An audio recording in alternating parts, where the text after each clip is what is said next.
Opened yesterday in the contest to select the candidate to succeed Nicola Sturgeon as the SNP leader. Ballots sent out to thousands of members will allow voters to choose between three remaining candidates. And we've got Humza Yousaf, Kate Forbes and Ash Regan. But it's been reported that one of these candidates would consider ditching the monarchy if Scotland gained independence. And can you guess who it is? In an interview with the Scottish Health Secretary Humza Yousaf told the newspaper he believes the question of whether Scotland moves away from the monarchy to an elected head of state should be considered within the first 5 years of independence. And let's be honest, we all know who his nomination for the head of state would be. To shed some more light on the topic, I'm now joined by the political commentator and former SNP member. It's Lieutenant Colonel Stuart Crawford. Fantastic stuff. Thank you very much for joining me. Right, OK, so let's deal with first things first then. Do you think Scotland would actually vote to ditch the monarchy? Good afternoon, Patrick. I think the SNP membership and perhaps the broader independence movement could possibly, I say, vote to ditch the monarchy, but I don't think the Scottish public as a whole would do so.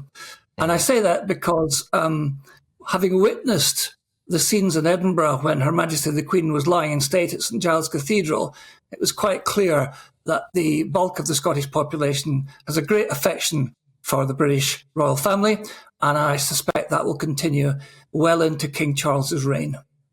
Why suggest it, do you think? Why suggest that Scotland could even consider ditching the monarchy and replacing it with an elected head of state? What would be the point of getting rid of a well-established establishment and replacing it with, let's be honest, Nicola Sturgeon?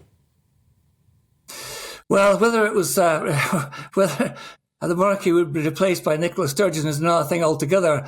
I certainly can't see a Queen Nicola being Queen of Scots, or Queen of Scotland if you prefer. Possibly President Nicola is an outside possibility. But Humza Yousaf, who's the candidate who has suggested this, is basically playing to the gallery here. He may well be a Republican, lots of us are, but he's playing to the gallery.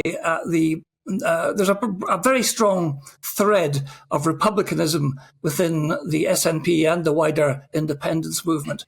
And it was to them that he was addressing his thoughts here, particularly as it appeared in an interview in The National, which is a Scottish paper, which is the only Scottish paper which is completely in favour of Scottish independence, and which tends to spout those sort of views. In fact, it's usually referred to as McPravda up here in Scotland.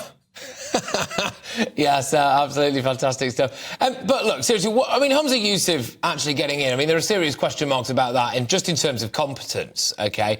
The polling would appear to show that whilst he might be the most popular amongst SNP voters, amongst a wider base of Scottish voters, he is not. So would the SNP actually be committing political suicide if Humza Yousaf became their leader? Well, I think so, and have said so publicly on a couple of occasions. He is very much the establishment candidate, the continuity candidate, if you prefer, whom the current SNP hierarchy and inner cabal would like to see succeed Nicola Sturgeon. He comes across, and there's a great Scots word for this, he comes across as being a bit sleekit, which encompasses being sly and devious, and not to say untrustworthy. And I think whilst he has the bulk of the SNP establishment behind him, in terms of the wider SNP membership, and they've all got a vote by the single transferable vote system, I think he will be less popular. Indeed, there are signs that far from being a shoo-in, his elevation to First Minister is not without difficulty, and it is certainly not a done deal. Just talk to me very briefly about the dark, bleak future ahead of us, where the Scottish presidential motorcade rolls its way across the border and into Downing Street, and Rishi Sunak has to open the door of Downing Street and do a little bow and say, "Welcome, President Sturgeon, to London."